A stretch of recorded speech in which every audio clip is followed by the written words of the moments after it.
Oh yeah, I was talking about the theories of psychology. Yeah, I literally had to go back and watch the video to find out what I was talking about. So the reason I was talking about the DSM is because the theories that you learn here kind of put into a toolbox. So you're creating this book in your own mind of all the things that apply. And so whenever you look at leadership, whenever you look at instances of leadership, you now have this toolbox that you can come in and say, oh, that was XYZ theory, and this is why that's happening. Or at least that's what you believe, because there's a number of theories that you could apply. And these theories, not just one is going to apply to any given situation. You're going to look at a situation and you'll have a string of theories that you could apply to that situation. So the idea is for you to say, I believe that this situation reflects this theory or is happening because of what this theory says. And from that, be able to kind of explain what's going on, or at least understand a little bit more about the situation so that you can, for lack of a better term, manipulate what's going on so that you can get your desired outcome, which is kind of underhanded and crafty, but realistically, I have a very, very skewed view on manipulation in that I don't think manipulation actually is a bad term. I think that people are given stimuli, the stimulus, so if something happens, and they want a certain outcome, no matter what it is. So if you want someone to feel good, you say something good. That's you manipulating their feelings, not because it's a bad thing, but it's because that's your desired outcome. Anyways, so that's my view on that. Field study and presentation. So this is kind of interesting. I do have a cat that's meowing for whatever reason. Shut your face. Shut your cat face. So this field study and presentation, what that is you're going to go out into somewhere. This can be where you work. It can be the school. It can be anywhere, as long as there's some form of leadership kind of going on. And the course, so basically what it's saying here is that with all the theories that you have, so this course covers a number of theories related to leadership, motivation, emotional intelligence. With all those theories, I want you to now go out, and we'll do that, I think, in the third week. You choose an organization that you want to study, that you want to observe for 60 minutes, and just kind of look at them. Like I said, it can be where you work, so you don't necessarily have to take off work unless there's just some place that you really want to go to. But the idea here is for you to observe for 60 minutes some form of leadership. So maybe go into a meeting, kind of sit in the back, or just what else could you do? I'm trying to think of other instances. If I was at work, maybe just looking at how a person works and what their interaction is with their supervisor and things like that. Well, actually, it's the other way around. How the supervisor interacts with their employees. And I want you to look at that, and then in week 8, kind of start looking at all the theories that you've gathered and learned about in the first 8 weeks of the course, and start thinking about which of these theories kind of explains the situation that I experienced. It may not have been a bad thing. It may have just been a good method of leadership. And these theories should give you a lens through which you can look at this particular event. And so I'll explain that a little bit more later. 2 exams, the final and, or excuse me, the midterm and the final, the midterm in week 6, and the final exam in week 12. That's incorrect. That is, we're only here for 11 weeks, so it'll be in week 11. By the time you see this, hopefully I'll have a revised, corrected version there. So here's the one-page tri-weekly self-reflection research papers. The idea here, and this is going to be due in week 2, 5, and 8, I believe, and I'll double-check that. Oh, wait, there it is, 2, 5, and 8. Students will write a one-page self-reflection research paper. And since this is MLA, that's really just kind of like 3/4 a page. Now, if you go into 2 pages, that's fine. I don't mind. But at least a full first page. Because the idea here is for you to reflect on one of the theories that you've learned about in that span. So, for instance, in week 2, anything from week 1 and week 2. From week 5, anything from week 1, 2, 3, 4, 5. And from week, what is the other one? 8, anything from 1, 2, 3, 4, 5, 6, 7, or 8. Preferably not the same theory. And I suppose I'm actually kind of on the fence about that, because if you have something that maybe a new event that you think reflects the same theory that you've already talked about, then I think I'd be okay with that. Just run that by me first. But the idea here is for you to look at some element of your life that you've experienced as far as, maybe leadership goes. Maybe you were the employee, or maybe you were the supervisor, or maybe you were kind of the upper management. Whatever it might be, I want you to look at how that theory kind of presents itself in your life. How have you experienced kind of the things that this has said? So there's a number of theories the first week, and I talk about most of them here in another video. And just basically, if you wanted to choose one of the ones from this week, you would just explain how you've seen that theory kind of play out in real life. And the idea here, again, is to find one outside source that's not the textbook. So basically, if you use, let's see, what's one in here? just whichever one I come up to first. If you look at like individualistic models, meaning the idea that a leader is a good leader because of some particular individual trait that they have, whether they be born with it or whether it be Maybelline or it be something they develop, I want you to kind of look at how that theory applies to some event in your life. That's what this is for. And so taking an outside source, I want you to look up that theory and find what other people say and use what they say to kind of either compare or align with what the book says, and then talk about how those things manifest in your life in the event that you're covering in that paper from your real life. The thing is that all academic writing, all proper research writing should not have first person or second person voice, meaning no I's, me's, my's, you, us, we's, things like that. Everything should be in third person. So that's she, they, one might believe, or something like that. And so remember, I am an English teacher, so these things do stand out to me. So don't be sure to pay particular attention to those types of stuff. As far as also using MLA. Now this kills me a little bit inside because I teach English, right? You think I'd be like, oh yeah, everybody teach MLA, because it's the Modern Language Association. That's what the humanities use. However, I do have my doctorate is actually in psychology. That's why I'm teaching psychology. But psychology uses American Psychological Association guidelines, which is the APA guidelines. So it kills me a little bit that we're in a psychology class using MLA. It's just that's what the director of this program said that everybody already uses, and they said if I teach APA, then I'd be the only one using it. So I figured, what the heck, might as well stick with MLA. The field study essay. You have the presentation up here that you give at the end of class. It's a 5-minute presentation. Wow. That basically discusses the results that you learned from analyzing that 60-minute study. And again, we'll talk about this. We got 10 weeks. We got plenty of time. So don't freak out. But the presentation comes week 10, right? Also due week 10 is the actual report, the essay, where you kind of write up what you did, all these things. You'll have a thesis in your first paragraph, a literature review of the chosen theory. So basically, if you are looking at this event that happened in this workplace and you're using, what did I say? Oh, the individualistic model. You're using that. Then dedicate a section of that essay to explain what is the individualistic model and give us some examples and things like that. Give us an example. Hey, it's Aaron Norman's birthday.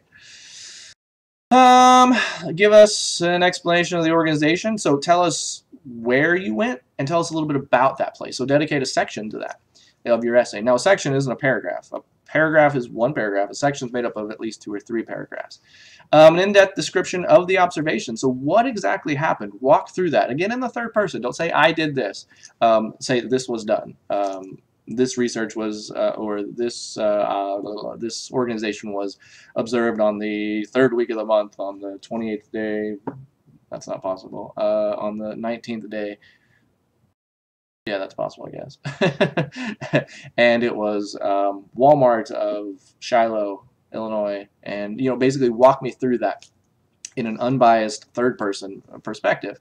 And then the analysis using the chosen theory. So basically, now that you've explained how you did or how one did the observation, now you spend this section, part 5 here, explaining how that observation can be explained using the theory that you chose.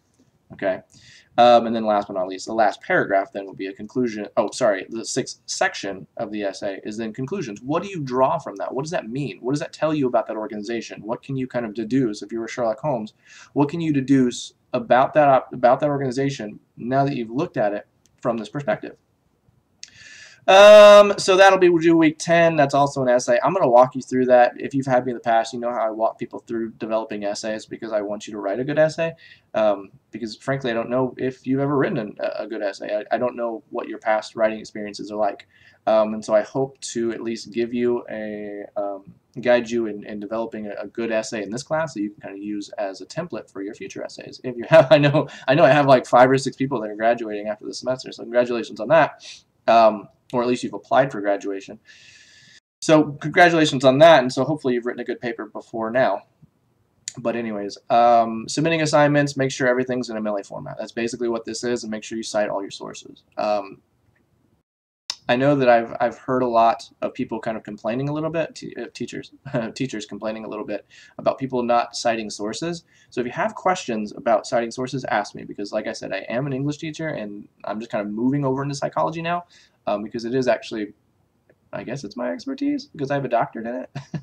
I don't know about that. I guess I'll go with that. But I feel like writing is also one of my expertises. Expertises? I don't know. Apparently it's not that great. Apparently that much of an expert. So educational policy statements, that's just kind of the technicalities I have to, I'm legally obligated to tell you. So they're here in the fine print. So get a magnifying glass out and read those. You can, I'm just kidding. You can blow them up. They're actually not quite fine print. If you do it at the 100% mark, it's like this big. If you print it out, you can read it pretty well. Actually, let me see about that. So here's the actual printout. Yeah, you can read it. I don't know if you can read it from there, but if you have the physical copy, you can read it pretty well. Just print it out. So if you have any questions about me, or you're like, hey, what's this English guy doing teaching psychology? Valid question. Go ahead and send that over to the program director, Dr. Barbara Hostomarty. She leads the program, so she should be able to answer any questions that you need. Of course, you can ask me first if you want to. If you're like, I hate this guy and he's stupid and I don't want to talk to him, then that's fine. We all have our own opinions. Anyways, let's close this out. Let's go through the schedule real quick. I'm not going to go through this whole schedule just because this video is going to be like an hour long if I do. So I'm going to give you the short of it. Basically everything here on the left side, that's the description of what we're going to cover that week, and then the homework is due at the end that Sunday. So the 8th is a Sunday, the 15th is a Sunday. Now that I'm saying that, let's double check. Yeah, the 22nd will be a Sunday. So basically every Sunday at midnight, these things are due on that given Sunday. These things here on the left are the things that I'll talk about like in the lecture videos or in the reading or anything like that. Now again, this is a brand new course, so sometimes down here I have like weekly assignment because I'm really, quite frankly, not sure what that's going to be just yet. But I do have, you know, analysis discussions like every week. There is at least one assignment every week, and again, those all mostly, for the most part, fall under, participation. So that's really all that is. Everything boils down to 11 weeks. This is an online class, so we don't have that pesky 13th meeting to do. But if you have any questions about this, just send them my way, either via email or via text, because like I said, on the syllabus is my contact information. Here's my cell phone number, and this is my full-time job email. I work at Lewis & Clark up in Godfrey. Obviously not today, I don't, but I took a day off because I have a guy coming by to work on a hot tub, and so here I am recording videos at home. Anyways, back home. So the only other thing I have left for you guys to do is take this authentication survey. Basically, it's a survey that asks you, are you going to be you while you take this test? Are you taking this, or excuse me, while you take this course? Are you the person taking this course? If you sign up and say, hey, I'm Tom Smith, is Tom Smith really taking the course? And so this is just kind of a survey, kind of asking you to commit to that, commit to the idea that you're not basically cheating the system. Oh, right. I was going to go into student view, but I can't because it's not published yet. Show you what that looks like. So anyways, click on that, and it's going to give you, I guess, it is not worth 10 points. That is worth 1 because it falls under participation. So it's worth 1 point. 10 points is a lie. I'm not sure. I can't. Oh, here I go. We can preview this. Alright, so here's the questions. So, as a student at Lindenwood, I will abide by the rules. Yeah, you just basically agree or disagree. And then I confirm attendance in this course. So, it's not really a survey or a test or anything. That's why it's only worth 1 point. So, finish that. And so that is the introduction video and the introduction to the course. I'm going to go down here and explain all this stuff. And I'll do that in this video. So, I'm actually going to move this video up here. Come on.